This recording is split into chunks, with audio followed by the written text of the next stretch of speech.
आप देख रहे हैं Aurangabad breaking today news. Please subscribe my channel, like, share and comment.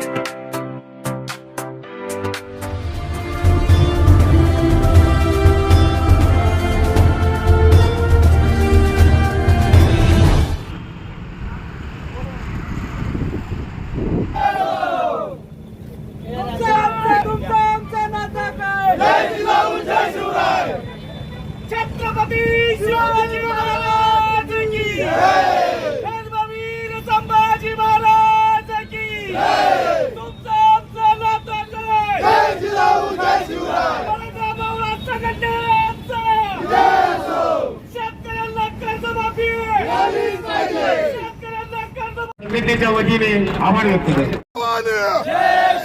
Chhatrapati Shivaji Maharaj की शेतकऱ्यांचे कर्जमाफी, शेतकऱ्यांचे कर्जमाफी हक्काची नाही, हक्काची नाही।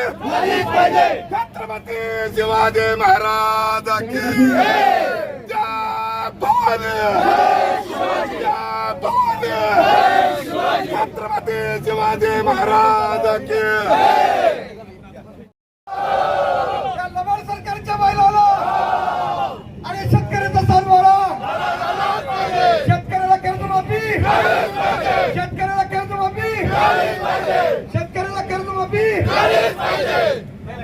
अरे हरामखोर सरकार, अजित दादा, अरे फडणवीस, अरे एकनाथ शिंदे, अरे हरामखोर सरकारचं करायचं। काय सांगाल, तुम्ही या ठिकाणी आंदोलन करताय, शेतकऱ्यांचे प्रश्न घेऊन तुम्ही पुढे आलेला आहात, राज्य सरकारच्या विरोधात घोषणाबाजी करताय। मराठा मावळा संघटनेतर्फे आज छत्रपती संभाजीनगरच्या विभागीय आयुक्त कार्यालयावर प्रचंड असे धरणे आंदोलन करण्यात येत आहे। आमची मागणी आहे की सरकारनं शेतकऱ्याला कर्जमाफी दिली पाहिजे, शेतकऱ्याचा जो सातबारा आहे तो कोरा झाला पाहिजे, त्यासाठी प्रचंड असे धरणे आंदोलन करत आहोत। मागच्या निवडणुकीमध्ये जे सरकार आहे सध्याचं युती सरकार, महायुती सरकार, त्यांनी आपल्याला आश्वासन दिलं होतं, शेतकऱ्याला आश्वासन दिलं होतं की जर आमची सत्ता आली तर आम्ही शेतकऱ्याला कर्जमाफी देऊ, शेतकऱ्याचा जो सातबारा आहे तो कोरा करू। योगायोगानं त्यांना सत्ता आली, प्रचंड मोठी सत्ता आली, आघोरी सत्ता आली, परंतु सत्ता येऊन काही लोक मंत्री, मुख्यमंत्री, उपमुख्यमंत्री झाले, परंतु शेतकऱ्याला दिलेलं आश्वासन कुठेतर त्यांनी दुर्लक्षित केलं। शेतकऱ्याला त्यांनी गृहीत धरलेलं आहे आणि शेतकऱ्यांचं लबाड त्यांनी बोललेले आहेत। शेतकऱ्याच्या मताचं पाकिट या सरकारनं मारलेलं आहे।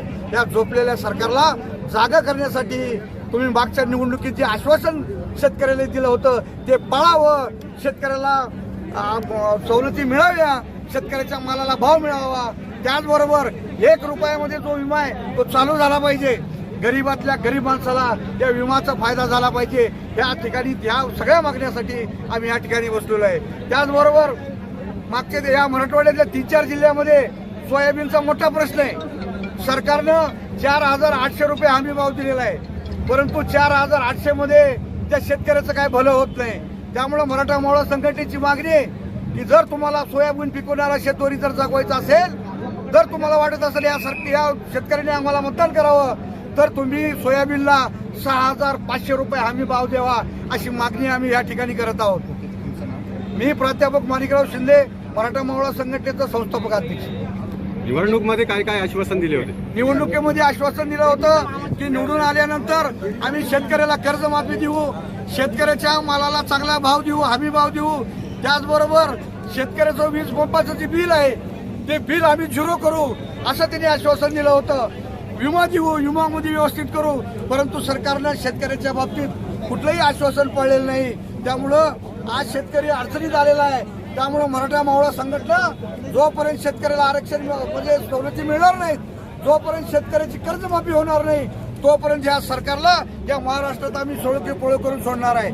संपूर्ण महाराष्ट्रामध्ये मराठा मावळा संघटनेतर्फे तीव्र आंदोलन सरकारच्या विरोधात करण्यात येणार आहे। प्रत्येक पोलीस स्टेशनला आमचे मावळे जाऊन बसतील आणि या सरकारनं जो शेतकऱ्याच्या विरोधात लबाड बोललेला आहे त्यांच्या विरोधात फसवणुकीचा गुन्हा दाखल करण्याचं काम इथून पुढे मराठा मावळा संघटनेचे कार्यकर्ते संपूर्ण महाराष्ट्रामध्ये करणार आहेत। जय शिवराय। हिंदी में